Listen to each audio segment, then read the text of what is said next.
अस्सलाम वालेकुम dear students, कैसे हैं आप? ठीक है। मेरा नाम है फ़खर अब्बास और आज मैं लाया हूं गेस्ट पेपर फिजिक्स का क्लास 9 फेडरल बोर्ड। जुमे वाले दिन पेपर है और आपके पास सिर्फ 2 दिन है, बुध का और जुमेरात का। आपको पता है ना, मेरे लाइव सेशंस होते हैं और मैं 2 ऑलरेडी कंडक्ट कर चुका हूं, जिसमें मैंने मॉडल पेपर सॉल्व किया, मुश्किल क्वेश्चन सॉल्व किए। आसान तो हर कोई कर लेता है। और कल का जो सेशन हुआ था उसमें मैंने जो पास पेपर थे, सेकंड एनुअल, फर्स्ट एनुअल, उसके एमसीक्यूज और न्यूमेरिकल प्रॉब्लम सॉल्व किए थे, यानी मुश्किल क्वेश्चंस किए थे। इस वीडियो के अंदर मैं क्या बताऊंगा आपको, इंपॉर्टेंट हर चैप्टर के एमसीक्यूज जो आ सकते हैं और जो शॉर्ट आ सकते हैं, जो लॉन्ग आ सकते हैं और जो न्यूमेरिकल्स आ सकते हैं। रास्ते तो हर कोई बता देता है कि रास्ता इधर जा रहा है, लेकिन लेके कोई नहीं जाता, तो मैं आपको साथ लेके भी जाऊंगा। यानी ये जो गेस्ट पेपर है, ना सिर्फ एमसीक्यूज, शॉर्ट, लॉन्ग और न्यूमेरिकल्स बताऊंगा, बल्कि करवाऊंगा भी लाइव सेशन में। यार आपको और क्या चाहिए? एक बंदा आपको अपनी गाड़ी में बिठा के फ्री में ले जा रहा है, फ्री की राइड है आपकी, ठीक है। और फिर भी अगर आप ना है तो आपकी मर्जी, क्या कह सकते हैं, it is up to you. ये वीडियो देखें, मैं कौन से एमसीक्यूज बताता हूं हर चैप्टर के इंपॉर्टेंट, और कौन से शॉर्ट, लॉन्ग और न्यूमेरिकल्स, और फिर करवाऊंगा लाइव सेशन में। लाइव सेशन तकरीबन आज के दिन 3:30 बजे के आसपास होगा, ठीक है। जोर की नमाज के बाद खाना शाना खा लें, फिर एक लंबा सेशन करेंगे और इंशाल्लाह इस गेस्ट पेपर हल करेंगे, और फिर कल भी सेशन करेंगे, यानी जुमेरात वाले दिन जो रिमेनिंग चीजें होंगी वो करेंगे, आप देखेंगे इंशाल्लाह, और दुआएं देंगे मुझे कि इस गेस्ट पेपर में से एट लीस्ट 7 to 80% लाजमी आएगा इंशाल्लाह। अल्लाह से तवक्कल है मेरा, क्योंकि फ्लेक्स आप देखें ना, जो मेरे 2 लाइव स्ट्रीम्स हैं, अगर आपको मजा ना आए तो पैसे वापस, पैसे तो आपने दिए, खैर कोई नहीं है। एनी हाउ, फिर भी ऐसे कह रहा हूँ शुगर मेले के तौर पर लाजमी आइएगा, ज्वाइन करें। सी यू सून। और अभी हम चलते हैं बुक की तरफ, जहां पर इंपॉर्टेंट मैं आपको हाईलाइट कर बताऊंगा कि ये बहुत क्रूशियल टॉपिक्स हैं, जैसे शॉर्ट, लॉन्ग, न्यूमेरिकल, ये एमसीक्यूज लाजमी आएंगे। So let's go there. तो जी, ये हमारे पास बुक है और इसमें मैंने लॉन्ग भी मार्क किया है, शॉर्ट भी, एमसीक्यूज भी, ठीक है। और आपको पता है पेपर अब 60 नंबर का होगा, 12 एमसीक्यूज होंगे, 30 मार्क्स के शॉर्ट क्वेश्चन होंगे, और आपको इस तरह के ऑप्शंस गिवन होंगे, या ये करेंगे या ये करेंगे। तो एक आधा चैप्टर आप स्किप भी कर सकते हैं अगर आपने कभी पूरे साल में नहीं किया, लेकिन I will try my best कि उस चैप्टर की हाउ नाउ कुछ क्रक्स जो है ना, कि अगर कोई शॉर्ट क्वेश्चन उसमें से आ जाए, कोई एमसीक्यूज आ जाए, तो आप करने के काबिल हो जाए। इसकी वजह के सारा ब्लाइंडली आप छोड़ दें चैप्टर, मैं आपको इंशाल्लाह लाइव स्ट्रीम के अंदर बताऊंगा कि इसमें क्या है, और क्वेश्चन अगर आ जाए तो आपने क्या लिखना है। और आपके पास 3 लॉन्ग आपने करने हैं, ठीक है, और हर लॉन्ग के 6 मार्क्स है, तो 18 नंबर यहां से हो गया। तो लॉन्ग वाइज मैंने चैप्टर्स कुछ नोट किए हैं क्योंकि बहुत इंपॉर्टेंट है। तो बिलीव में अगर आप यही चैप्टर कर लें तो इंशाल्लाह आपके लॉन्ग इधर से पूरे हो जाएंगे। ये दूसरा, तीसरा, चौथा चैप्टर, फिर 5वां, 6वां, यानी 2 से लेकर 6 तक चैप्टर, और फिर 8वां चैप्टर कर ले, ठीक है। ये जो डेंसिटी वगैरह है ये काफी थ्योरेटिकल है, और इसमें शॉर्ट क्वेश्चन या कोई न्यूमेरिकल वगैरह आ सकते हैं और एमसीक्यूज वगैरह आ सकते हैं। अगर लॉन्ग आ भी गया then you have already enough options कि आप आराम से कर लेंगे। यहाँ पर देखें ना, लॉन्ग में से दोनों न्यूमेरिकल्स दिए हुए हैं, और ये मॉडल पेपर के न्यूमेरिकल्स मैंने सॉल्व भी किए हैं, तो इंशाल्लाह लाइव सेशन में भी सॉल्व करूंगा, तो आपकी चीजें न्यूमेरिकल्स की खत्म हो जाएगी। उसके बाद अगर इंडिविजुअल चैप्टर की बात करें तो मैंने काफी चीजें हाईलाइट की हैं, लेकिन स्टूडेंट्स क्या करते हैं, स्टूडेंट्स समझते हैं कि ये सारा रट्टा मारना है। रट्टा नहीं मारना, आपने जो टाइटल है ना उसका आपको पता होना चाहिए। ये देखें, ब्रांचेस ऑफ फिजिक्स है, तो क्वेश्चन आता है शॉर्ट, कोई से 4 या 3 ब्रांचेस लिखे तो क्या मुश्किल क्वेश्चन है। अदरवाइज अगर आप लास्ट चैप्टर नंबर 9 पर जाए तो हर ब्रांच का डिटेल से मेंशन है कि फिजिक्स की कौन सी सब ब्रांचेस हैं, और वो एमसीक्यूज में भी आते हैं, वो शॉर्ट में भी आ सकती हैं, और लॉन्ग में उसका बन सकता है, लेकिन ज्यादा चांसेस है शॉर्ट और एमसीक्यूज ही वहां से आएगा। तो इसके सिंपल नेम आपने करने, और उसके बाद अगर जाए फिजिकल और नॉन फिजिकल क्वांटिटी है तो वैसे बड़ा आसान है ना, इतने कोई क्वेश्चन भी ऐसा नहीं आना, ठीक है। आ भी जाए तो आपको पता है ये एसआई क्वांटिटीज हैं, जो 7 एसआई क्वांटिटीज हैं, और इनके यूनिट्स वगैरह ये तो हर बच्चे ने ऐसे याद किए होते हैं, तो इसमें ऐसा कुछ है ही नहीं, ठीक है जी। और उसके अलावा देखें तो ये जो स्टैंडर्ड फॉर्म है, ये साइंटिफिक नोटेशन है, और इसके साथ एक कंसेप्ट है साइंटिफिक फिगर्स, वो भी मैं स्पेशली कराऊंगा, वो बहुत इंपॉर्टेंट है, ठीक है। ऑल दो लॉन्ग तो बाजार इसमें से नहीं बनेगा, लेकिन साइंटिफिक फिगर्स वाला जो क्वेश्चन है वो लॉन्ग में आ सकता है, और इसका शॉर्ट आ सकता है, और एमसीक्यूज आ सकता है कि नंबर गिवन होगा, उसको साइंटिफिक नोटेशन में कन्वर्ट करना होगा या स्टैंडर्ड फॉर्म में, और ये कैलकुलेटर आपकी लाइफ क्या कर देगा, आसान कर देगा। प्रीफिक्सेस ऑफ 10, ये शॉर्ट क्वेश्चन लाजमी आता होता है, और एमसीक्यू भी आता होता है, और इसमें आपने ये टेबल बच्चों याद कर लेना है, आपके लिए बड़ी आसानी हो जाएगी, ठीक है। और एक्सरसाइज के एंड पर मैंने कुछ मार्क भी की हुई हैं, और इसके ये जो न्यूमेरिकल्स वगैरह मैं आपको कराऊंगा, और मैंने अपने लाइव सेशंस में भी उसको किया हुआ है। नेक्स्ट है स्केलर वर्सेस वेक्टर, पर डिफरेंशिएट कर रहे हैं, सारा रट्टा नहीं मारना होता, आपको बताना है वेक्टर्स क्या हैं, स्केलर्स क्या हैं, उनमें डिफरेंस क्या है, ठीक है, किस चीज का डिफरेंस होता है, क्या चीजें सिमिलरिटी होती हैं, तो इसमें हम बेसिकली हम ये चीजें लिख देते होते हैं, ठीक है। और पेपर में आ जाता है एमसीक्यूज के अंदर कि इसमें से बताएं स्केलर कौन सा ऑप्शन में से, वेक्टर कौन सा है, या शॉर्ट क्वेश्चन भी बन सकता है। बस इसमें बस यही है, एक एक लाइन पढ़ने की जरूरत ही आपको नहीं है, ठीक है ना। तो आपके इंशाल्लाह पूरी की पूरी तैयारी अब देखिएगा हो सकता है। ये वैसे वेक्टर एडिशन है, ऑल्दो लगता तो मुश्किल है कि इस तरह के वेक्टर्स आएंगे, लेकिन अगर आ भी गया तो मैं आपको इंशाल्लाह ये करवा दूंगा कि अगर वेक्टर्स आपको डिफरेंट गिवन हो और आपने सबको ऐड करके ड्रा करना हो, यानी वेक्टर्स बनाने हो कि रिजल्टेंट की डायरेक्शन क्या होगी, तो इंशाल्लाह मैं आपको ये करा दूंगा। इसमें कोई भी मुश्किल चीज नहीं है, बस आपने हिम्मत नहीं हारनी, आपने कॉन्फिडेंट रहना है कि अगर मेरे चैनल पर इंशाल्लाह रहेंगे तो काफी कुछ सीखने को आपको मिलेगा। बाकी जितने इंस्ट्रूमेंट्स है ना, ये प्रैक्टिकल रिलेटेड है। आपका वर्नियर कैलिपर हो गया, आपका स्क्रू गेज हो गया, ये मीटर रोल वगैरह, ये सारे स्टॉप वॉच, ये सारे किसके हैं, ये आपके प्रैक्टिकल के रिलेटेड है। आल्दो मानोमीटर और बैरोमीटर वगैरह जो है या डेंसिटी मेजर करना, ये भी प्रैक्टिकल का है, लेकिन फिर भी थोड़ा सा पता होना चाहिए कि मानोमीटर क्या करता है, बैरोमीटर क्या करता है। बस इतनी हाउ नाउ काफी है, तो इसको हम स्किप कर रहे हैं। ये फिजिकल बैलेंस वगैरह ये आपके प्रैक्टिकल के रिलेटेड है। मेजरिंग सिलेंडर हो गया फॉर एग्जांपल। अब इंपॉर्टेंट थिंग, ये जो सिस्टमैटिक एरर है और रैंडम एरर है, इनका डिफरेंस आ सकता है एग्जाम में, यानी differentiate between systematic and random error, और इनको मिनिमाइज कैसे किया जा सकता है, ये बेसिकली क्वेश्चन आ सकता है। और ये प्रिसीजन एंड एक्यूरेसी बहुत इंपॉर्टेंट क्वेश्चन है, और मैंने अपने पहले लास्ट टाइम में इसको क्या किया हुआ है, इसको सॉल्व किया और बताया हुआ है कि प्रिसीजन क्या होती है, एक्यूरेसी क्या होती है। यहां पर डायग्राम से हम समझेंगे कि जब आपकी मेजरमेंट्स बहुत करीब करीब होती हैं, लाइक दिस या लाइक दिस, वो बहुत प्रिसाइज होती हैं, और जब निशाने पर लगती हैं, मतलब कि जो एक्चुअल लेंथ होती है, जो रियल वैल्यू आपके पास होती है, ट्रू वैल्यू होती है, अगर उसके करीब हो तो फिर एक्यूरेसी होती है। देखें यहाँ पर ये जो सेंटर में एक किस्म का वो बना होता है, ठीक है, निशाना सा जिस पर हम तीर शीर मारते होते हैं, तो अगर उसके करीब लगेगा तो एक्यूरेट होगा, ठीक है। और प्रिसीजन क्या होगी कि अगर सारी वैल्यूज करीब करीब है, ताकि ये एक्यूरेट नहीं है ये, क्योंकि यहाँ पर हमने निशाना लगाना था, ये इधर है, तो ये प्रिसीजन तो है इसमें हाई, लेकिन एक्यूरेसी नहीं है क्योंकि एक्चुअल वैल्यू से बहुत दूर है। तो इसको इंशाल्लाह डिटेल से हम देखेंगे। तो ये बहुत इंपॉर्टेंट क्वेश्चन आपके पास साइंटिफिक में ऑलरेडी बता चुका हूं, ये लॉन्ग में आ सकता है, ये एक वाहिद इसमें से है पहले चैप्टर में से जो लॉन्ग के लिए पॉसिबल है। और उसके अलावा हमारा चैप्टर राउंडिंग ऑफ में आपको समझा दूंगा, इतना मसला है नहीं, ये सारी चीजें नहीं पढ़नी होती यार, ठीक है। राउंडिंग के रूल्स मैं आपको इंशाल्लाह बता दूंगा कि राउंडिंग कैसे करनी है, होल नंबर्स के लिए, डेसिमल नंबर्स के लिए, तो इंशाल्लाह मैं आपको बता दूंगा। अब इस चैप्टर की समरी की अगर बात करें तो एमसीक्यूज तो भाई मैंडेटरी है, किसी भी चैप्टर के, आपने चैप्टर आता है नहीं आता, ये एमसीक्यूज आपने कर लेने हैं, ये आपके फ्री के नंबर है, और इंशाल्लाह मैं भी करवा दूंगा अगर कोई आपको डिफिकल्ट लगेंगे, ठीक है। पास पेपर के ऑलरेडी मैं एमसीक्यू सॉल्व कर चुका हूं, मॉडल पेपर भी कर चुका हूं, और एक्सरसाइज के एंड पर कोई क्वेश्चन होता है व्हाई, हाउ, ये शॉर्ट क्वेश्चन में आ सकते हैं, ठीक है। लाइक जिस तरह ये शॉर्ट क्वेश्चन में ऑलरेडी आया हुआ था मॉडल पेपर के अंदर या पास पेपर के अंदर, ये क्वेश्चन नंबर 4। तो ये आपने एक्सरसाइज में से वो क्वेश्चन चूज करने हैं जिसका आंसर वाई आए, जिसका आंसर वाई आए, हाउ आए, ठीक है, या जस्टिफाई आए। लेकिन ये वर्नियर कैलिपर और ये जो स्क्रू गेजेस हैं इसके लिए हम नहीं करेंगे।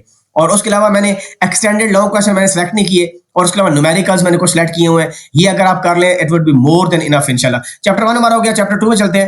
रेस्ट और मोशन अगर पूछ भी लिया जाए तो पर रेस्ट क्या होती है, आपकी स्टेट चेंज नहीं होती, मोशन में आपकी स्टेट और पोजीशन चेंज हो रही होती है, बस ये लिखना होता है। और यहाँ पर types of motion already long question model paper में दिया हुआ है। By the way I don't think so कि ये अब दोबारा आएगा, ठीक है। तो लेकिन क्योंकि मॉडल पेपर में था, तो जो भी चीज मॉडल पेपर है पास पेपर में आई उसको आप कर ले तो बेहतर है। इतना तो मुश्किल है, टाइप्स ऑफ मोशन बतानी है और एक को दो एग्जांपल आप बता देंगे कि ये किसकी मोशन है, दैट्स इट। ये उसने एक किस्म की समरी भी बता दी है कि इतनी मोशंस है और इसकी ये बेसिकली करैक्टरिस्टिक्स है। डिस्टेंस और डिस्प्लेसमेंट का डिफरेंस आ सकता है, डिफरेंशिएट करें दोनों के दरमियान। तो आपने रट्टा सारा नहीं माना, बताना डिस्टेंस क्या है, डिस्प्लेसमेंट क्या है, इनके यूनिट्स क्या होते हैं, सिमिलरिटी क्या, डिफरेंस क्या, that would be more than enough, बस, ठीक है जी। तो इतना कुछ होना चाहिए, टू द पॉइंट आपने लिखना है। इसी तरह डिस्टेंस जिस तरह स्केलर है, डिस्प्लेसमेंट वेक्टर है, स्पीड स्केलर है, वेलोसिटी वेक्टर है, ठीक है जी। तो इनका डिफरेंशिएट भी आ सकता है। तो डेफिनेशन अब डिफरेंशिएट में होती है और यूनिट्स वगैरह आप मेंशन करते हो और बताते हो एक स्केलर है, वेक्टर है, दैट्स इट, सही है जी। तो अगर ये आ भी जाए तो इसमें हमने कौन सा ये अलिफ से लेकर ये तक याद करना है, कुछ भी नहीं करना आप लोगों ने, बस आपको पता होना चाहिए स्पीड क्या है और जो वेलोसिटी है वो क्या होती है, दोनों के फार्मूले के हैं, यूनिट्स के हैं, और स्केलर वेक्टर की differentiation. That average speed normally ये एक इंपॉर्टेंट कांसेप्ट है, बाय द वे मैंने मार्क कर दो नहीं किया, लेकिन एवरेज का मतलब होता है total distance by total time. This is very very important, और ये इसका क्वेश्चन भी आ सकता होता है, न्यूमेरिकल प्रॉब्लम स्पेशली इसका आ सकता है। तो कोई मसला है ही नहीं, फार्मूले आपको गिवन होते हैं यार। अब जब आपको फार्मूले दे दिए जाएं, आप खुद बताएं, आपके देखें जब पेपर करेंगे आपने, ये डिस्क्रिप्शन वाला पेपर जो सेक्शन बी और सी होता है, उसमें कम से कम 8-10 फार्मूले गिवन होते हैं, इवन जी की वैल्यू भी गिवन होती है, आपने बस अप्लाई करना होता है। तो बस फार्मूले देखें जो चीजें गिवन है और देखिए कौन सा सूटेबल फार्मूला है जिसमें वो चीजें फिट कर सकते हैं, तो आपका इंशाल्लाह आ जाएगा। देखें जैसे ये क्वेश्चन है, अब आज उसकी स्टेटमेंट काफी लंबी है तो जरूर नहीं कि लेंथ स्टेटमेंट वाले हों, आपके छोटी स्टेटमेंट होंगे लेकिन फार्मूला आपने यही अप्लाई करना होगा। तो S is equal to VT formula बस है, लेकिन क्या है, total distance by total time. तो टाइम निकालना हो, टोटल डिस्टेंस और एवरेज स्पीड गिवन हो तो तब भी आप इसको यूज कर सकते हैं। ठीक है जी। और ये एग्जांपल मैंने बताई कि ये एग्जांपल भी आल्दो उसी के रिलेटेड है तो इस तरह कर लेंगे हम। न्यूमेरिकल प्रॉब्लम का मसला नहीं है, ठीक है। इस तरह एवरेज वेलोसिटी भी वही चीज होती है लेकिन अब डिस्प्लेसमेंट आ जाएगा because of vector quantity. Instantaneous velocity और एक्सीलरेशन में क्या होता है कि आप एक किसी भी इंस्टेंट ऑफ टाइम यानी एक पर्टिकुलर टाइम इंस्टेंट पर, फॉर एग्जांपल 2 सेकंड पर क्या वेलोसिटी है, 2 सेकंड पर क्या एक्सेलरेशन है, बस ये होता है। और जब हम जनरल बात करते हैं ना वेलोसिटी और स्पीड की, वो एवरेज ही होती है, और एक्सेलरेशन की वो एवरेज एक्सेलरेशन ही होता है। लेकिन इंस्टेंटेनियसली स्पेशल होता है कि हम क्या कहते हैं, टेंजेंट ड्रा करते हैं, लाइक सर्कुलर मोशन के अंदर देखें ना, हर पॉइंट पर डायरेक्शन चेंज होती है, तो इस पॉइंट पर क्या वेलोसिटी होगी, हमें टेंजेंट ड्रा करेंगे उस पॉइंट पर, यहां पर क्या वेलोसिटी होगी, टेंजेंट ड्रा करेंगे।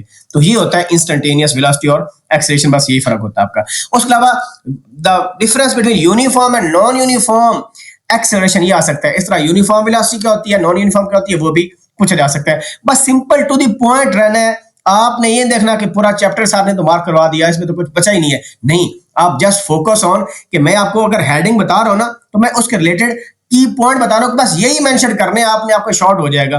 खामखा आप छोड़ेंगे तो हो सकता है शॉर्ट में आपके पास ऑप्शन भी कम हो जाए, ठीक है ना। तो इस वजह से कह रहा हूं। और इस चैप्टर में अगर सबसे इंपॉर्टेंट, ये देखो मैं लिखा हुआ है very very important, distance time graph और स्पीड टाइम ग्राफ, ये दो ग्राफ की डिफरेंट यानी कैटेगरीज में किस तरह ड्रा किया जाता है। ये सिंपल ड्रा किया और ये एक पॉइंट से दूसरे पॉइंट मूव करते हैं, तो इसमें इसकी स्लोप क्या होती है, इसकी स्लोप आपको स्पीड बताएगी, ठीक है। और इसके रिलेटेड क्वेश्चन आए जा सकते हैं। ये देखें, ये स्पीड बताएगी आपको, यहाँ पर स्पीड यूनिफॉर्म होती है, कांस्टेंट होती है। ये स्ट्रेट लाइन इसको कहते हैं, this is not a straight line, this is a horizontal line parallel to X axis, यानी हॉरिजॉन्टल लाइन है, और हॉरिजॉन्टल जब कहते हैं तो वो एक्सिस के पैरेलल होती है। तो इसमें स्पीड क्या है, 0, बिकॉज चेंज डिस्टेंस नहीं हो रहा, बिकॉज आपको पता है स्लोप जो होती है ना डिस्टेंस टाइम ग्राफ की, वो स्पीड के बराबर होती है। और ये लाजमी आ सकते हैं और आए भी हुए एग्जाम के अंदर। थोड़े से बिट आपको थोड़ी प्रैक्टिस बस करनी है। ये शेप देखें, यहाँ पर स्पीड क्या हो रही है, यहाँ पर स्पीड इंक्रीज हो रही है, ये वेरिएबल स्पीड है, और ये भी वेरिएबल स्पीड आपके पास है, लेकिन इसमें डिसलरेट ऑब्जेक्ट कर रहा है। देखें पहले इंक्रीज हो रही है और आगे जाके देखें ये ऐसे फ्लैट होता जा रहा है, बिल्कुल स्ट्रेट लाइन हो जाएगी, हॉरिजॉन्टल लाइन हो जाएगी। तो यहाँ पर डिसलरेटिंग ऑब्जेक्ट है, ये एक्सिलरेटिंग ऑब्जेक्ट है, तो इसके डायग्राम्स आपको आनी चाहिए। और उसके अलावा प्रॉब्लम रिलेटेड नहीं आता, मैं करवा दूंगा इंशाल्लाह। और मैंने स्पीड टाइम ग्राफ का पिछले जो रिसेंट मेरी लास्ट थी मैंने कवर कराया था, और स्पीड टाइम ग्राफ का भी यही है, बस पता होना चाहिए कि ये बताता क्या है। दो चीजें बताता है, एरिया अंडर द कर्व बताता है और स्लोप बताता है कि आपको एक्सेलरेशन देती है, ठीक है। तो ये उसने थोड़ा सा बहुत ड्राइव किया हुआ है, लेकिन इसका जो न्यूमेरिकल प्रॉब्लम है that is very very important. और यहाँ पर उसने बताया हुआ है कि area under the curve basically इस तरह की शेप हो तो बेसिकली वो रेक्टेंगल बनती है, इस तरह की वो ट्रायंगल बनती है, उसका एरिया आपको वैसे ही पता होता है, ठीक है।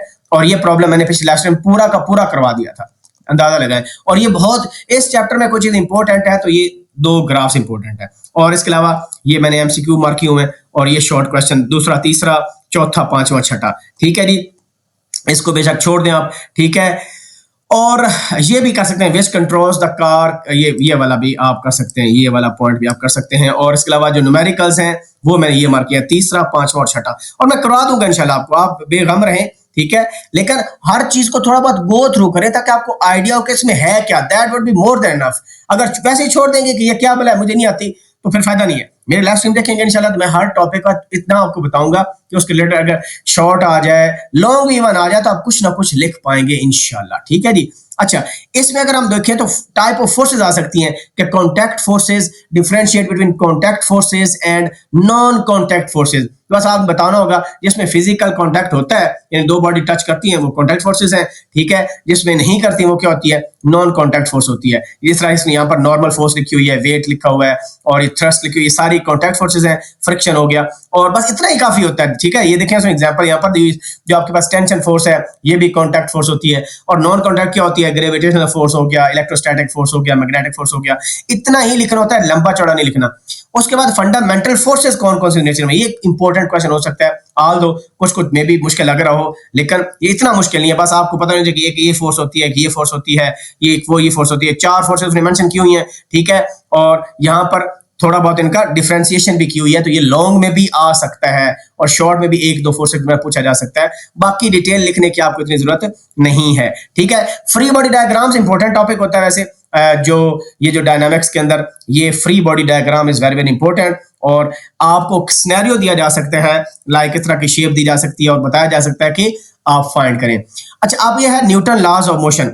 अब ये बहुत सिंपल है और आसान है। अगर आ जाए कि फर्स्ट लॉ ऑफ मोशन क्या होता है, उसकी एग्जांपल बता दें, ठीक है, और उसकी जो इक्वेशन वगैरह बनती हैं कि नेट फोर्स 0 होती है और स्पीड 0 होती है, चेंज इन स्पीड, एक्सेलरेशन 0 होता है, तो बस इतना कुछ बताना होता है, एक दो एग्जांपल्स आप बता दें, that would be more than enough. इसी तरह न्यूटन जो सेकंड लॉ है वो भी इसी तरह वो पूछ सकते हैं आपसे ना, ठीक है। इस तरह न्यूटन थर्ड लॉ भी पूछ सकता है, ये भी आपके मॉडल पेपर में या पास पेपर में क्वेश्चन आया हुआ है। ये बहुत सिंपल सिंपल क्वेश्चन है, इसमें सारा अल्ले से ये रटन नहीं मारना होता, बस टू द पॉइंट रहना। डेफिनेशन क्या है, फार्मूला क्या है, इसकी यूनिट्स क्या है, ठीक है ना, और that would be more than enough. बस ठीक इतना ही करना होता है, और इसका प्रॉब्लम आ सकता है, F = m में जो फार्मूला है ना, इसका प्रॉब्लम आ सकता है न्यूमेरिकल। इस तरह थर्ड लॉ ऑफ मोशन है, ये बहुत आसान है। तो ये सिंपल सिंपल लॉ है। मैस एंड वेट का डिफरेंस आ सकता है, ठीक है, इसका क्या आ सकता है, डिफरेंशिएट। बस ये शॉर्ट क्वेश्चन आ सकता है कि दोनों का डिफरेंशिएट करें जी, मैस क्या है, वेट क्या है, मैस स्केलर है, वेट वेक्टर है, ठीक है, ये बाकी सारी चीजें, फार्मूला उसका ये होता है, इसका ये होता है। और नेक्स्ट है ग्रेविटेशनल फील्ड। ये ऑल दो आपके लिए यूनिक होगा, लेकिन इतना मुश्किल टॉपिक नहीं है, इंशाल्लाह हम कर लेंगे। ये क्या होती है, इसका फार्मूला क्या होता है, and that would be enough, ठीक है। ये चीजें पूछी जा सकती हैं आपसे, और इसका फार्मूला, इसका ये जो फार्मूला है W=mg बेसिकली यूज हो रहा होता है, तो ये आ सकता है न्यूमेरिकल के अंदर, ठीक है। ये कहां पर आ सकता है, तो जो एग्जांपल्स है ना, they play a crucial role in numericals. MCQs के अंदर भी जो है ना वो पूछी जाती हैं चीजें, ठीक है ना। अच्छा, उसके बाद अब ये एक है और लिखा डेरिवेशन एंड न्यूमेरिकल। ये जो फोर्स एंड चेंज मोमेंटम है ना, इसकी डेरिवेशन आ सकती है, डेरिवेशन नहीं आएगी तो उसका न्यूमेरिकल आ जाएगा आपके पास, ठीक है। तो अल्टीमेटली आपके पास क्या है, F = ΔP/ΔT। ये बहुत इंपॉर्टेंट रिजल्ट है, तो इसके रिलेटेड न्यूमेरिकल प्रॉब्लम या इसकी डेरिवेशन ये बहुत इंपॉर्टेंट है। और उसके बाद ये शो करना कि इंपल्स क्या चीज आता है। इंपल्स देखिए वही चीज है, अब आपने क्या किया, ΔT पहले डिवाइड हो रहा था, मल्टीप्लाई कर दिया, और कुछ भी नहीं किया, बस थोड़ा रीअरेंज किया। तो ये वाली जो फोर्स होगी इसको हम इंपल्स कहेंगे, दैट इज इक्वल टू, यानी force multiply by time is equal to ΔP। Change in momentum basically impulse के बराबर है, और इंपल्स तब एग्जिस्ट करती है जब दो बॉडी कांटेक्ट होते हैं, जैसे बैट बॉल के साथ जब हिट करेगा तब इंपल्स होगी। लेकिन अब ये बॉल हवा में ना, अब यहाँ पर कोई इंपल्स नहीं है, यहाँ पर इस पर कोई चेंज इन मोमेंटम नहीं हो रहा। This is very very important, ठीक है। तो ये आपको ये बताता है, क्योंकि अब इसमें कांटेक्ट नहीं है। अच्छा, तो ये इस पर रिलेटेड देखेंगे, और उसके बाद है लॉ ऑफ कंजर्वेशन मोमेंटम। ये लॉन्ग में आ सकता है, ठीक है, लॉन्ग का पार्ट बन सकता है कि लॉ ऑफ कंजर्वेशन मोमेंटम क्या होता है, इसकी डेरिवेशन कर दें और एग्जांपल के साथ इसको एक्सप्लेन करते हैं आप, ठीक है। ये जो बुलेट फायर करते हैं गन से, वो उसको एग्जांपल आप ले सकते हैं, और इसका न्यूमेरिकल प्रॉब्लम आ सकता है। Law of conservation of momentum का क्या आ सकता है, न्यूमेरिकल प्रॉब्लम।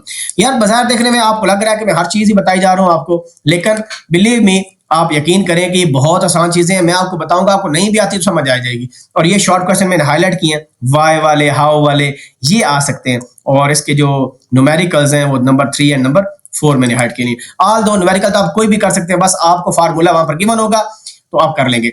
अच्छा, अब यहाँ पर जो डायनामिक्स है ना, ये dynamics 2 chapter number 4, it is very very important. Moment of force star क्या होता है, ज्यादा गुमान ये है कि इसमें से न्यूमेरिकल प्रॉब्लम आएगा मैंडेटरी। जिस तरह के मॉडल पेपर में भी उसने एक प्रॉब्लम दिया हुआ है लाइक दिस, यहाँ पर ये वाला क्वेश्चन नंबर 5 वाला। तो इसमें से डोमिनेंट चांसेस है कि आएगा मूवमेंट ऑफ फोर्स होता क्या, बस डेफिनेशन हो आपके पास, और आपके पास ये रिजल्ट आपको आता है, that would be more than enough. तो इससे काम आपका चल जाएगा। बाकी एग्जांपल वगैरह आप देख लें कि मूवमेंट ऑफ फोर्स की एग्जांपल्स क्या होती हैं। क्लॉकवाइज आर्क होता है, एंटी क्लॉकवाइज आर्क होता है, ठीक है। ये नेगेटिव होता है क्लॉकवाइज, एंटी क्लॉकवाइज पॉजिटिव होता है। इसकी एग्जांपल्स बहुत इंपॉर्टेंट है न्यूमेरिकल प्रॉब्लम के डोमिनेंट चांसेस।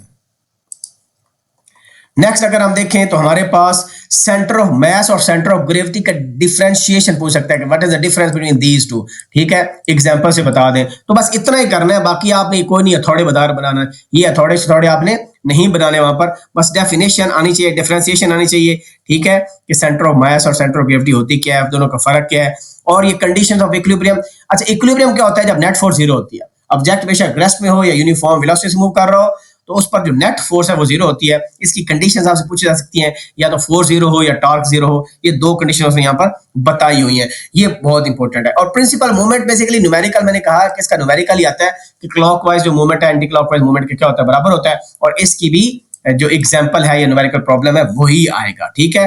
तो ये मैंने एक करवा चुका हूं आपके मॉडल पेपर में क्लियरली। अगर आप पीली में वो देख लें तो कोई भी क्वेश्चन जो मूवमेंट आर्म का है वो आप आराम से कर देंगे। शॉर्ट क्वेश्चन आ सकता है differential static and dynamic equilibrium, तो बस आपने दोनों की डेफिनेशन लिखनी है बस, ठीक है। और एक आधी एग्जांपल अगर आपके पास है that would be more than enough. Stability क्या होती है, ठीक है, तो इसकी डेफिनेशन अगर आप कर लें that would be more than enough. इसकी वजह क्या पूरा पढ़ें, ठीक है। इसमें क्योंकि centre of mass, centre of gravity का रोल आ रहा होता है। और ये देखें मैंने स्पेशली लिखा, बहुत इंपॉर्टेंट है, बहुत important. Types differentiate between stable, ये लिखेगा तो इक्विलिब्रियम की जो टाइप्स है ना, स्टेबल, अनस्टेबल, न्यूट्रल, उसको एक्सप्लेन कर दें। ये शॉर्ट लॉन्ग दोनों में आ सकता है, ठीक है। शॉर्ट के चांस ज्यादा है, किसी दो की टाइप पूछ सकता है। और एक ऑब्जेक्ट की स्टेबिलिटी कैसे इंक्रीज हो सकती है, ये शॉर्ट में बस यही करना है आपने। लंबा चौड़ा नहीं जाना, ये पैराग्राफ्स आपने नहीं पढ़ने, इनकी पढ़ने की कोई जरूरत आपको नहीं है। टू द पॉइंट रहना है, that would be more than enough. Normally जो फ्रिक्शन होती है वो जब दो ऑब्जेक्ट स्लाइड करते हैं आपस में, कॉन्टैक्ट उनका होता है, तब फ्रिक्शन प्रोड्यूस होती है। It ceases the motion indeed. तो फ्रिक्शन में वो आपसे एडवांटेज डिसएडवांटेज पूछ सकता है, ये इंपॉर्टेंट में लिखा हुआ है। और मेथड रेड्यूस कैसे किया जाता है, बस ये नाम आप लिखने, एक नाम, दूसरा नाम, तीसरा, बाकी ये पूरी डिटेल लिखने की जरूरत ही नहीं है, ये बेकार की चीजें हैं, इसका कोई फायदा नहीं है। और एक क्वेश्चन हो सकता है आपके पास कि रोलिंग फ्रिक्शन जो है वो स्लाइडिंग फ्रिक्शन से क्या होती है, वो कम होती है, क्योंकि टायर रोल करता है। टायर क्या करता है, रोल करता है। और ये देखें, ये फ्रिज इसको घसीट रहा है तो ये स्लाइड कर रहा है। तो स्लाइड में एक्चुअली क्या है, स्लाइड में पूरी जो एक बॉडी होती है दूसरी बॉडी के ऊपर वो मूव करती है, कांटेक्ट होता है और मूव करती है, जिसकी वजह से ज्यादा फ्रिक्शन प्रोड्यूस होती है। रोलिंग में, टायर में देखें ना, एक टायर का पार्ट जमीन के साथ टच होता है, बाकी टायर टच नहीं होता, तो वो क्या होती है, कम होती है। तो उसकी जस्टिफिकेशन बेसिकली देनी होती है, ठीक है। आगे बताया फ्लूइड फ्रिक्शन क्या होती है, बस पता होना चाहिए, that would be more than enough. लंबा चौड़ा आंसर आपने नहीं बनाना, ठीक है। ड्रैग फोर्स किस पर डिपेंड करती है, ये शॉर्ट क्वेश्चन आ सकता है आपका, ठीक है, ये शॉर्ट आ सकता है कि ड्रैग फोर्स क्या है, किस पर डिपेंड करती है। तो बस टू द पॉइंट मैंने आपको बताया ना कि आपने, और ये इसको छोड़ दें, बेशक ये पढ़ना है तो इसको पढ़ लें कि होती क्या भला है। अब सेंट्रीपिटल फोर्स जो है ना, इसका डेफिनेशन आ सकता है, इसका फार्मूला पूछा जा सकता है कि इसका फार्मूला क्या होता है। और ऑर्बिटल, असल में जो ऑर्बिटल वेलोसिटी आपकी होती है ना, उसमें इसका रोल होता है, और उसका न्यूमेरिकल आ सकता है। ये फार्मूला गिवन आपको होगा, आपको या मास, वेलोसिटी और रेडियस गिवन होगा, फोर्स निकालनी होगी, या फोर्स गिवन होगी और आपने से कोई अननोन निकालना होगा, वेलोसिटी लेट से आपने निकालना होगा। और इसकी डेरिवेशन आ सकती है, इसका न्यूमेरिकल आ सकता है। ऑर्बिटल का क्या आ सकते हैं, डेरिवेशन भी आ सकती है और इसका न्यूमेरिकल भी आपको आ सकता है, ठीक है जी। तो वो आपने ये एग्जांपल बस देख लेनी है, तो आपका ये हिसाब इधर भी कंप्लीट हो जाएगा। तो ये ऐसी चीजें बता रहा हूं कि इतने चैप्टर्स कर लें, बिलीव मी, आपके जो मैंने हाईलाइट किए आपके शॉर्ट भी हो जाएंगे, लॉन्ग भी होंगे, एमसीक्यूज भी आपके हो जाएंगे। ये प्लानिटरी डेटा को गोली मारे, ठीक है जी। और उसके बाद ये कुछ क्वेश्चन मैंने हाईलाइट किए हैं, क्वेश्चन नंबर 1 to 4 एंड 7, 8, 11, और न्यूमेरिकल्स में मैंने इसमें नंबर 4 और 5 बस सेलेक्ट किया है। तो जो चैप्टर्स मैंने बताए हैं इंशाल्लाह अगर आप कर लें तो चांसेस रहा है कि बहुत अच्छा आपको हो जाएगा। और जो लास्ट चैप्टर है ना, जो चैप्टर नंबर लास्ट 9वां चैप्टर आपके पास है, और जो पहला चैप्टर है वो तो है ही बहुत सिंपल, उसमें से शॉर्ट आपके आराम से पूरे हो जाएंगे और लॉन्ग इनमें से हो जाएंगे। तो कोई चीज फिर भी मुश्किल लगती है, आप उसको स्किप भी कर सकते हैं, ठीक है। अच्छा, इलास्टिसिटी अगर आ जाए डेफिनेशन क्या है, तो इतना तो आपको पता होना चाहिए नहीं यार। ये तो जो हेडिंग्स है ना बुक की, आप ये ना कहें कि गैस है, अगर गैस में बहुत थोड़ा दो के पास यही कर लें। आपको पता 3 पेपर होते हैं, मॉर्निंग में 1 होता है, इवनिंग में 2 होते हैं। बच्चे कहते हैं हमें कुछ आया ही नहीं है, मॉर्निंग वाले कहते हैं हमारा थोड़ा सा आया था, इवनिंग कहते हैं हमारा थोड़ा सा आया था। तो भाई जब 3 पेपर होंगे तो मैं एक थोड़ा सा अगर गैस दूंगा तो मुझे बताएं कि वो कहाँ काम आएगा। मैं ये कह रहा हूं कि जो हेडिंग्स बुक की हैं कम से कम उसी को पढ़ लो कि है क्या भला, अगर उसका फार्मूला है, उसका कोई यूनिट है, वो थोड़ा सा मेंशन कर ले। यही मैं आपको कह रहा हूं, बस हुक्स लॉ इंपॉर्टेंट है। शॉर्ट आ सकता है, न्यूमेरिकल, इसका न्यूमेरिकल आता है एमसीक्यू के अंदर भी। ये पूछा जाता है कि एक अननोन होता है, 2 गिवन होते हैं, वो आपने फाइंड करना होता है। और अगर आप ही जाए हुक्स लॉ डेफिनेशन लिखें और मैथमेटिकल इक्वेशन लिखें और यूनिट लिखें और के क्या होता है उसके बारे में बता दें, that would be more than enough. By the way, ये वैसे भी दूसरा टॉपिक जो एक्सटेंडेड है ना, ये उसकी आपके एक्सपेरिमेंट में भी होगा, ठीक है, जो आपकी वो प्रैक्टिकल बेस्ड असेसमेंट होती है, पीबीए। और उसके अलावा इसकी जो एप्लीकेशंस हुक्स लॉ की है, बस नाम आपको आना चाहिए, अंदर थोड़ा बहुत अपने वर्ड्स में अगर लिख लें that would be more than enough. तो ये आपके इसकी एप्लीकेशन हुक्स लॉ की है। अच्छा, अब एक इंपॉर्टेंट थिंग इज कि ऑल्दो ये तो जो प्रेशर एंड डिफॉर्मेशन सॉलिड्स है ना, ये वाला जो टॉपिक है स्ट्रेस, स्ट्रेन और टेंसाइल स्ट्रेस और अल्टीमेट स्ट्रेस और यील्ड स्ट्रेंथ। ऑल दो ये भी पीबीए का टॉपिक तो है, लेकिन क्योंकि ये बुक में भी है तो इस बारे में भी आ सकता है कि ये टर्म्स को बता दे जरा कि इलास्टिक रीजन क्या होता है, प्लास्टिक रीजन क्या होता है, स्ट्रेस स्ट्रेन का ग्राफ बना दे। तो ये ग्राफ अगर आप बना लें तो इसका लॉन्ग क्वेश्चन भी आने का चांस है, ये भी आपसे पूछा जा सकता है, या शॉर्ट में दो डिफरेंशिएशन आपकी आ सकती हैं, ठीक है। और ये हुक्स लॉ का फार्मूला मैं बताया ना कि न्यूमेरिकल में से आ सकता है। प्रेशर की डेफिनेशन, क्योंकि प्रेशर बहुत इंपॉर्टेंट चैप्टर है और न्यूमेरिकल में तो लाजमी आता है, तो न्यूमेरिकल में या तो ये फार्मूला यूज होता है टाइम्स, या आगे हम पास्कल लॉ पढ़ेंगे उसमें भी ये फार्मूला यूज होगा।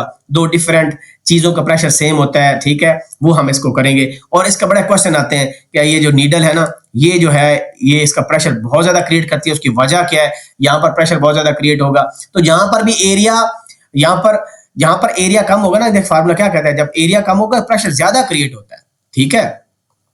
तो इस वजह से ये चीजें हैं, और इसकी मैंने बता चुका हूं कि इसका न्यूमेरिकल तो बहुत इंपॉर्टेंट है, फार्मूले गिवन होंगे, बस you have to apply that.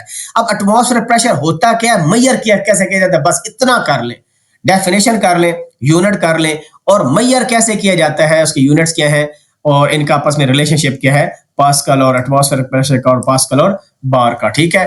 तो ये हो गया। और नेक्स्ट इसमें मैंने बताया था कि मैयर कैसे किया जाता है, आपके पास बैरोमीटर होता है जो कि एटमॉस्फेरिक प्रेशर मेजर करता है, और मैनोमीटर होता है जो कि गैस प्रेशर मेजर करता है। तो बैरोमीटर और मैनोमीटर का डिफरेंशिएशन क्या है, दोनों में फर्क क्या है, थोड़े से की पॉइंट्स देख लें आप, ठीक है। और ये that would be more than enough हो जाएगा, दैट वुड बी मोर। अब ये पूरा आप पढ़ना शुरू कर दें, आल दो ये मैंने बताया प्रैक्टिकल है, ये आपके प्रैक्टिकल बेस्ड असेसमेंट में चीजें आएंगी। और यहाँ पर उसकी कुछ एप्लीकेशन बस ने बताई हुई है कि ये क्या यूज कहाँ कहाँ होता है, ठीक है, ये कहाँ यूज होता है, बैरोमीटर्स नाम बस बता दें काफी है, ठीक है। अंदर गपशप लगानी होती है, अगर आप पढ़ लें तो वेल गुड, नहीं तो नाम आपको सिंपल आने चाहिए, और ये इतना ही काफी है, ठीक है। बाकी ये एमसीक्यू के लिए आप देख लें ये वैल्यू, बाकी इसको रट्टा शट्टा मारने की जरूरत आपको नहीं है। इसी तरह जो एटमॉस्फेयर प्रेशर है उसकी जो एप्लीकेशंस है, ये बस नाम पता होना चाहिए। इसमें short question by the way पूछ लेता है कि मून पर अगर हम स्ट्रॉ से जो है जूस को पिए तो पिया जा सकता है, नहीं पिया जा सकता, क्योंकि वहां पर एटमॉस्फेयर होती नहीं है, ठीक है, ग्रेविटी क्योंकि ना होने के बराबर होती है, दैट इज द रीजन, सही है। तो बाकी ये इसके नाम पढ़ लें, अंदर इसे पढ़ लें है क्या, बस इतना बहुत है। बाकी डिट्टो रट्टा मारना कोई फायदा है ही उसका नहीं।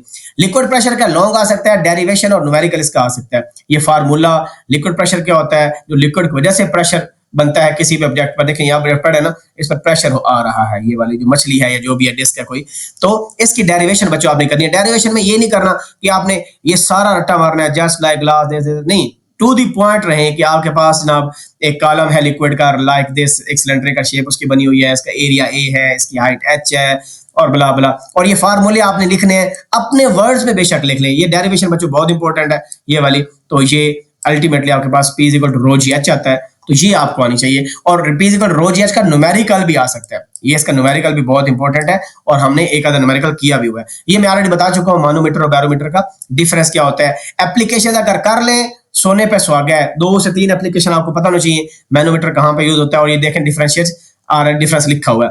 अब इस चैप्टर में अगर लॉन्ग में कोई चीज आनी है न्यूमेरिकल, वो पास्कल लॉ है।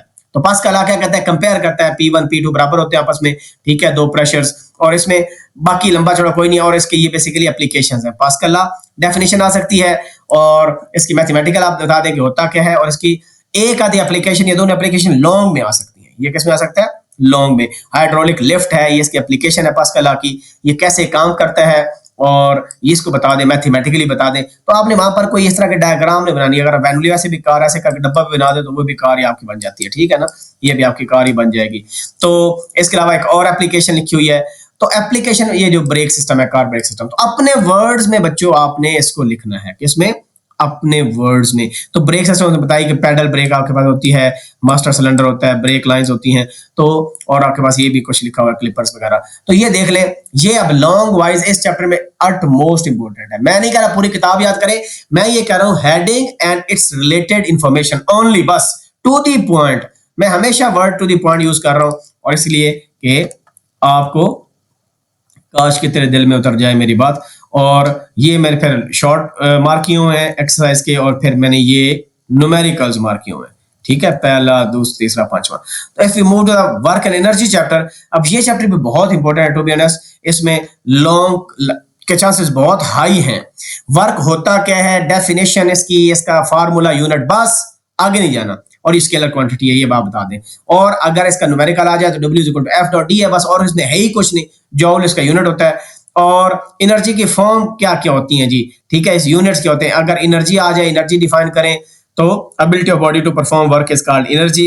और इसका जो है ना, यहाँ पर अगर आप नोट करें डिफरेंट एनर्जीज का उसने कंपैरिजन किया हुआ है। By the way I am not in favour of this कि आ सकता है, लेकिन अगर आप एक सरसरी नजर मार लें तो अच्छा हो जाए। इस तरह काइनेटिक एनर्जी क्या होती है उसकी डेरिवेशन करके बताएं, और उसका जो रिजल्ट वगैरह होता है ये बेसिकली आपने ये सारा रट्टा नहीं मारना, बस आप की पॉइंट्स बाद लिखें कि ये स्टेप्स डेरिवेशन के क्या है बस, और डायग्राम से बना लें थोड़ी सी, बस ये काफी है, ठीक है पूरा रट्टा। और ये काइनेटिक एनर्जी का न्यूमेरिकल भी आता है, हाफ एम स्क्वायर है ना, तो कोई एक आपको अननोन दिया जाएगा, बाकी नोन्स होंगे, यू कैन कंप्यूट। और बाज़ का वो कहता है जी एनर्जीज दो ऑब्जेक्ट के बराबर है तो स्पीड पर क्या फर्क पड़ेगा, इस तरह का शॉर्ट क्वेश्चन भी आ सकता है। Same goes for potential energy होती क्या है, डेफिनेशन क्या है, इसका फार्मूला क्या है, और दोनों को डिफरेंशिएट भी आ सकता है काइनेटिक और पोटेंशियल को आप करें, और प्रैक्टिकल एग्जांपल्स कौन सी होती है जहां पर पोटेंशियल यूज होती है। वर्क एंड एनर्जी ये वैसे इंपॉर्टेंट क्वेश्चन है, मैंने आल दो यहाँ पर नहीं लिखा, लेकिन ये वर्क एनर्जी प्रिंसिपल आपका होता है, और ये पता नहीं मैं मार्क करना क्यों भूल गया, ये वैसे इंपॉर्टेंट है वर्क एंड एनर्जी। इसमें देखें काइनेटिक शॉर्ट में आ सकता है, ये लॉन्ग वाइज इंपॉर्टेंट है, ये जो लिखा हुआ है ना ये लॉन्ग वाइज इंपॉर्टेंट है वर्क एंड एनर्जी, और इसका रिलेटेड जो है ना इसका कोई आपको फार्मूला यूज करके निकालना जा सकता है। अच्छा, अब ये जो एनर्जी कंजर्वेशन एंड कन्वर्जन और कंजर्वेशन है, तो इसमें ये काफी थ्योरेटिकल कंटेंट आपका देखें, उसने सारी लिखी हुई एग्जांपल्स देकर, अगर आप स्किप करना चाहते हैं स्किप कर दें, ये काफी ज्यादा थ्योरेटिकल है। और इसमें बताया कि एक एनर्जी फॉर्म दूसरे में कन्वर्ट होती है तो एनर्जी कंजर्व रहती है, क्या रहती है, law of conservation of energy. तो इसका क्वेश्चन आपसे पूछा जा सकता है, तो इसमें भी टू द पॉइंट आप रहना है, ये मैथमेटिकल डेरिवेशन बता देनी है आपने। और यहाँ पर देखें डायग्राम बनाए कि ऑब्जेक्ट ऊपर से नीचे गिर रहा है तो एनर्जी चेंजेस कैसी हो रही है, आपकी पोटेंशियल एनर्जी काइनेटिक में कन्वर्ट हो रही है, और यहाँ पर सारी की सारी काइनेटिक रहती है, लेकिन टोटल एनर्जी क्या रहती है, सेम रहती है। तो ये लॉन्ग क्वेश्चन में पूछा जा सकता है आपसे, किसमें, लॉन्ग क्वेश्चन में। और फिर रिलेटेड टू वही कि आपके पास जो न्यूमेरिकल है वो भी लॉन्ग में आ सकता है। ये देखें ये वही क्वेश्चन है जो कि कन्वर्जन का हो रहा है, कि एक फॉर्म एनर्जी की दूसरे में कन्वर्ट आ रही है, या तो ये डेरिवेशन आएगी आपको या इसका न्यूमेरिकल भी आ सकता है, ठीक है जी। अब ये डिफरेंशिएट बिटवीन नॉन रिन्यूएबल और रिन्यूएबल आ सकता है, बस इतना कि दोनों में फर्क क्या है बस, ठीक है जी। क्योंकि ये फिर आप लेकिन इतना कुछ करेंगे और थोड़ा तो बहुत कर रहे हैं ना, सारे रट्टे नहीं मारे 100%, ये सारी चीजें आप जो है ना डिट्टो नहीं याद कर रहे कि आप लकीर का फकीर बने और याद करें, ठीक है। फॉसिल फ्यूल्स, अब ये थ्योरेटिकल टॉपिक है, फॉसिल फ्यूल में एक्चुअली कौन कौन सी चीजें शामिल है, उसके सोर्सेज क्या हैं, यहाँ पर उसने सोर्स लिखे हुए हैं ABC लिखा हुआ है, और ये फॉसिल फ्यूल की इक्वेशन लिखी हुई है, तो बस इतना ही कर लें, that would fossil fuel actually conversion कैसे होती है। आपके पास ये कोल वगैरह जो है ना, ये ऑयल नेचुरल गैस, ये बेसिकली ये हाइड्रोकार्बन शो कर रहे हैं और बर्न होते हैं ऑक्सीजन में, और फिर ये चीजें प्रोड्यूस आपकी होती हैं, ठीक है। बाकी इसमें ना ये जो है ये न्यूक्लियर फ्यूल्स कौन से होते हैं, जिसमें यूरेनियम 235 है, प्लूटोनियम 239 है, और ये चीजें हैं, तो थोड़ा रिलेटेड टू इट बस कर लें, ज्यादा लंबा चौड़ा ना जाए कि डिटेल इसकी। अच्छा, ये बायोमास जो है फ्यूल, ये देखना बहुत ज्यादा लिखा हुआ है, करना चाहते हैं कर लें, लेकिन मैं कहता हूँ इसको गोली मारे छोड़ दें, ठीक है। हाइड्रो इलेक्ट्रिक सोर्सेज कौन कौन से होते हैं, यहाँ पर उसने बताया कि दर हाइड्रो का मतलब होता है कि जो पानी से जो जनरेट होती हैं, ठीक है, इलेक्ट्रिसिटी आपने उसको जनरेट करनी है यूजिंग वाटर या रिवर्स या आपकी लेक्स हैं या कुछ भी। और सोलर रेडिएशन, ये कैसी चीज है ना, ये नई है, आज का सोलर का बड़ा दौर है, हर कोई सोलर लगवा रहा है, तो ये इंपॉर्टेंट है इस पर्सपेक्टिव से। इसका शॉर्ट क्वेश्चन आपसे पूछा जा सकता है, क्या पूछा जा सकता है, शॉर्ट क्वेश्चन, कितने वेज में सोलर एनर्जी बेसिकली हम एक सोलर से लगाकर एनर्जी कैसे प्रोड्यूस कर सकते हैं।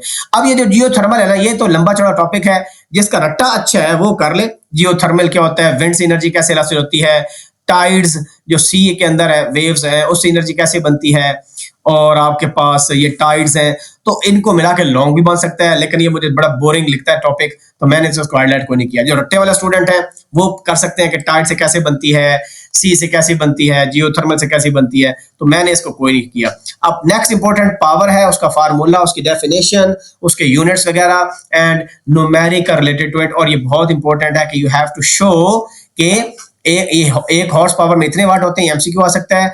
और वर्क और एनर्जी का, यानी ये आ सकता है शॉर्ट क्वेश्चन में कि आप ना ये जो है 1 किलोवाट आवर शो करें कि 3.6 10⁻⁶ जूल्स के बराबर होता है। ये कन्वर्जन आ सकती है और इसके रिलेटेड न्यूमेरिकल भी आ सकता है, बस ये सिंपल न्यूमेरिकल वहां पर गिवन होगा, आपको फार्मूला अपने उसको यूज करना होगा। और एफिशिएंसी भी अगर आ भी जाती है तो एफिशिएंसी में आपने क्या लिखना है कि जो यूजफुल काम हुआ है डिवाइड बाय जो इनपुट है मल्टीप्लाई 100% कर देना, बस इसको ईटा से शो करते हैं। तो ये एफिशिएंसी का नॉर्मली न्यूमेरिकल आ सकता है आपको, ठीक है, ये वैसे भी पूछ लिया जाए तो आपने कहना output over input multiply by 100%, that's it, ठीक है। ये आपको फार्मूला ओ और आई और मल्टीप्लाई 100%, तो ईटा से इसको डिनोट किया जाता है। बाकी ये सारी चीजें नहीं याद करनी होती कि पूरी पूरी लाइनें आप रट्टा मारना शुरू कर दें, नहीं, टू द पॉइंट रहना बच्चों, बस यही है। तो इसमें देखें ये ईटा का न्यूमेरिकल आ सकता है, एफिशिएंसी कंप्यूट करें, इंपॉर्टेंट है ये, दिस इज इंपॉर्टेंट वन, ये मैं हाईलाइट करना भूल गया। तो जहां फार्मूला है ना तो उसके रिलेटेड न्यूमेरिकल आपको बच्चों आना चाहिए, ठीक है। अब इसमें जो मैंने शॉर्ट किए हैं मार्क वो चौथा, पांचवा, छठा, 10वां किया है बस, और जो न्यूमेरिकल मार्क किया है दूसरा, चौथा और 7वां किया है। अब ये जो डेंसिटी वाला चैप्टर है ये इसमें काफी ज्यादा, डेंसिटी क्या होती है, मास ओवर वॉल्यूम होता है, डेफिनेशन कर लें, फार्मूला कर लें, यूनिट कर लें, बस इतना बहुत है, आगे जाने की जरूरत आपको नहीं है। लेकिन अगर पहले किया हुआ है और देखें इसके रिलेटेड जो न्यूमेरिकल है वो भी आप आराम से कर सकते हैं, क्योंकि फार्मूला आगे फिर पीछे डेंसिटी किन तरीकों से मैयर की जाती है, आल दो मैंने इसको नहीं डाला क्योंकि ये भी आल दो प्रैक्टिकल बेस्ड क्वेश्चन होता है, जिस तरह वर्नियर कैलिपर है और ये, तो डेंसिटी के पास फार्मूला आप कर लें, इससे ज्यादा जाने की जरूरत मेरे ख्याल में आपको नहीं है, यू कैन स्किप इट, ठीक है। और क्योंकि फार्मूला आपका आता है तो आप प्रॉब्लम भी सॉल्व कर सकते हैं।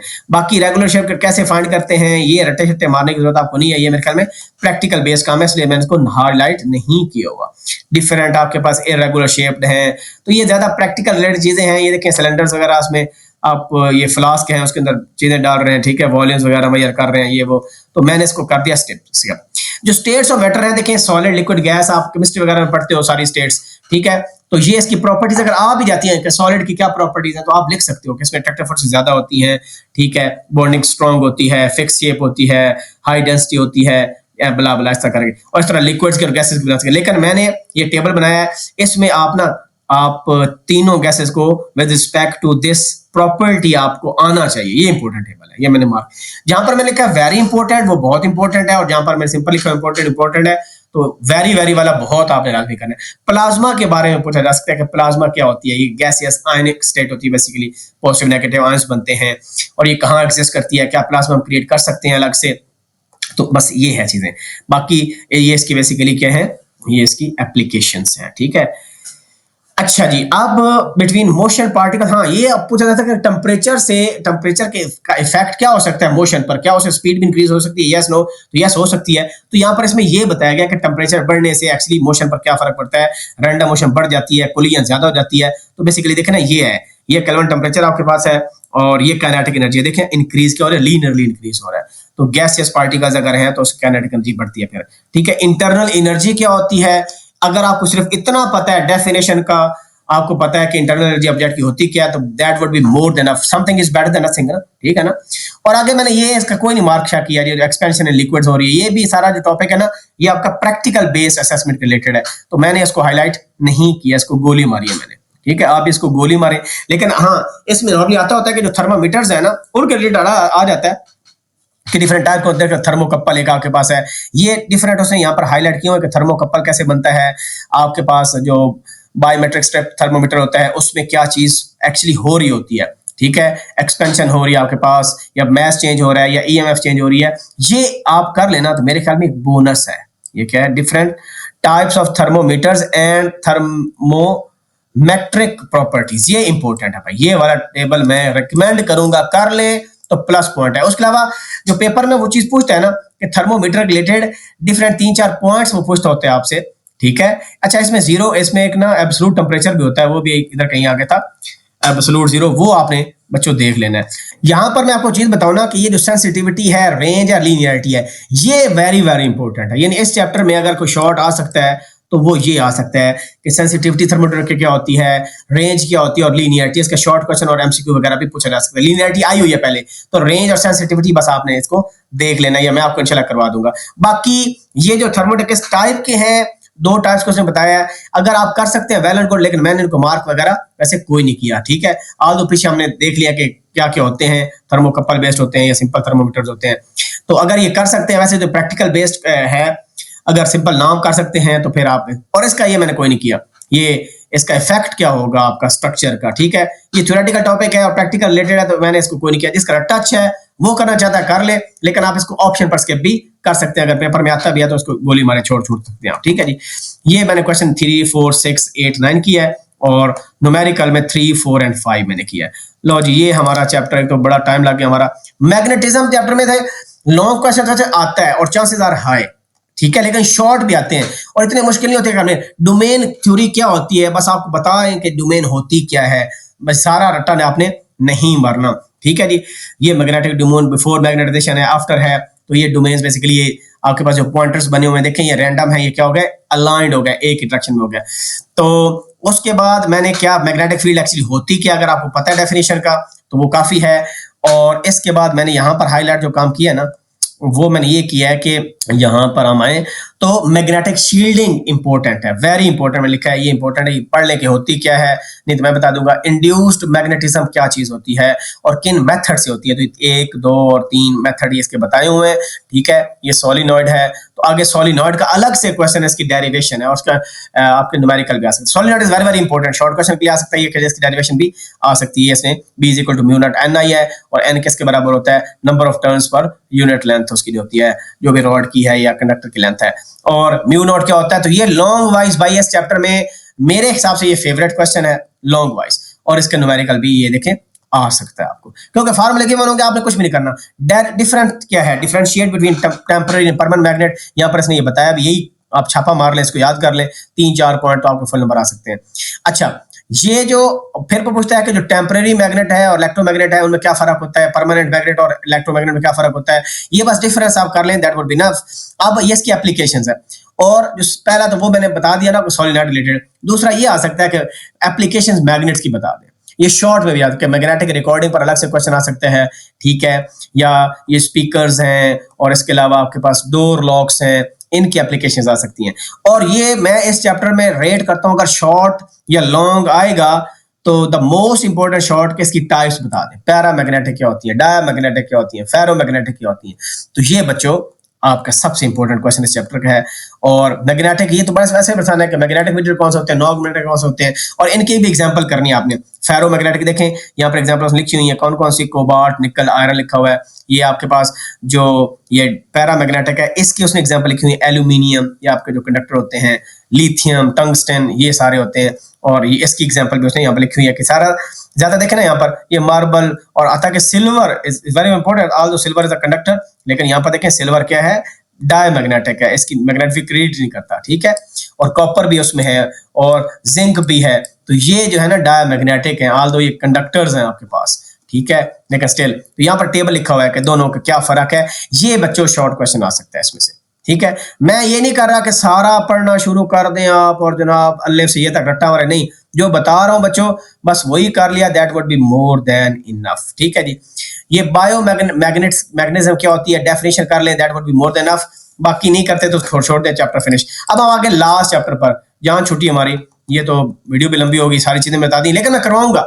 मैंने जो चीजें बताई हैं इंशाल्लाह आप देखेंगे, ये शॉर्ट क्वेश्चन है, चौथा, 7वां, 8वां, और इसमें एक न्यूमेरिकल है और ये इंपॉर्टेंट है, B = μ0 Ni यूज में होना है, तो ये आप कर लीजिएगा। ये जो चैप्टर है ना last, nature of science and physics, इसमें जो इंपॉर्टेंट चीज है, छोटा चैप्टर है, मैं तो कहूंगा सबसे पहले करिए, क्योंकि इसके आपके पक्के नंबर है, MCQ भी आपका आएगा और आपका शॉर्ट भी बन सकता है, ठीक है। वो क्या पता लॉन्ग भी बना दे, फेडरल बोर्ड वाले बड़े कोई उल्लू के पट्टे, इनको नहीं पता चलता कि क्या करेंगे क्या नहीं करेंगे, कोई पता नहीं है, ठीक है, कोई सर नहीं है, कोई पैर नहीं है, ठीक है। तो ये वेरी इंपॉर्टेंट है for MCQ short and long. तो फील्ड्स ऑफ फिजिक्स है, कितनी फील्ड है, ये बायो फिजिक्स, नॉर्मली MCQ में पूछता है कि ये बताएं, ये डेफिनेशन लिख देगा, पूछेगा कौन सी ब्रांच है, आइडेंटिफाई करें, या ये कहेगा कि एस्ट्रोनॉमी को डिटेल बता दो, या कॉस्मोलॉजी क्या होती है इसको बता दो, ठीक है। तो ये बच्चों जो है ना आपने ये लाजमी करना है, इसमें आप कोशिश करें कि 100% रट्टा नहीं मारते तो कम से कम 50-60% आपको पता हो कि लिखना क्या बला इसके अंदर है। तो ये इंपॉर्टेंट है, ये जो चीजें ना, ये क्वांटम और ये क्लासिकल मैकेनिक्स का डिफरेंट आता है, ये आसान है, ये चैप्टर आप लाजमी कर लीजिएगा कि ये मुफ्त के नंबर आपके हैं। और ये भी आता है हाइपोथेसिस, थ्योरी, लॉ, इसका MCQ भी आता है, शॉर्ट भी आता है, इनका डिफरेंस भी आ जाता है, हाइपोथेसिस और थ्योरी का फर्क बता दें, लॉ क्या होता है, दोनों में फर्क क्या है, difference between theory and law, बस। और ये साइंस इंजीनियरिंग टेक्नोलॉजी, इसको गोली मारे, ठीक है। अगर इसका डिफरेंस भी कर सकते हैं, मैं बता दूंगा एक की पॉइंट बनाकर। देखो इस तरह पढ़ना भी मुश्किल है ना कि एक लाइन पढ़ने, पैराग्राफ्स लिखे हुए हैं, ना कुछ समझ आती है ना कुछ और। तो ये बच्चों आपका क्या हो गया, ये आखिरी चैप्टर भी हो गया, ठीक है। और इसमें जो शॉर्ट क्वेश्चंस हैं ये सिंपल से हैं, ये वही कर लेंगे, that would be more than enough, बाकी ये सारे उसमें कवर हो जाएगा और इसका कोई न्यूमेरिकल ऐसा है नहीं, ठीक है। तो मैंने आपको ये चीजें बता दी, अदरवाइज ग्लॉसरी में सारे उसने डिटेल छोटे छोटे डेफिनेशन लिखी होती है, अगर कर सकते हैं वेल एंड गुड, नहीं तो मैं इंशाल्लाह जितना कुछ मैंने बताया, ये अगर आपने पूरा साल कख नहीं पढ़ा ना तो आप मेरी बातें बस सुन लेंगे तो इंशाल्लाह वहां पर कुछ ना कुछ लिखने के काबिल आप हो जाएंगे, न्यूमेरिकल भी कर लेंगे, शॉर्ट भी कर लेंगे, और लॉन्ग अगर पूरा नहीं भी करते तो पार्शियल तो करके आ जाएंगे ना, तो something is better than nothing. तो ये थी वीडियो जी, तो आज हम इंशाल्लाह 3:30 के करीब मिलेंगे, 3:30-4 बजे, ठीक है, और शुरू कर देंगे, और फोकस ज्यादा न्यूमेरिकल्स पर होगा, क्योंकि न्यूमेरिकल लॉन्ग में भी आ सकता है, शॉर्ट में भी आते हैं, एमसीक्यूज के अंदर भी आते हैं, और होगा कि अगर क्वेश्चन आ जाए तो लिखना वहां पर क्या क्या है, रट्टा मार के वहां पैराग्राफ्स भी लिखने, की पॉइंट्स बनाने हैं, वो इंशाल्लाह अपनी वीडियो में बताऊंगा। और जो बाकी गेस्ट पेपर वगैरह है और बाकी जो पास पेपर्स हैं, ये मॉडल पेपर है, पास पेपर है, ये मेरी वेबसाइट है fakhrSTEMsphere.com, ठीक है, वहाँ डाउनलोड्स में जाएं, वहां पर 9th क्लास में ऑटोमेटिक सेलेक्टर होती है F22 और फिजिक्स देखें, उसमें जितने डाउनलोड्स हैं वो कर लें, और वो इंपॉर्टेंट है, और प्रैक्टिस करें पास पेपर के क्वेश्चन से, ठीक है। तो best of luck, see you in the live session, अपना ख्याल रखें, अल्लाह हाफिज़।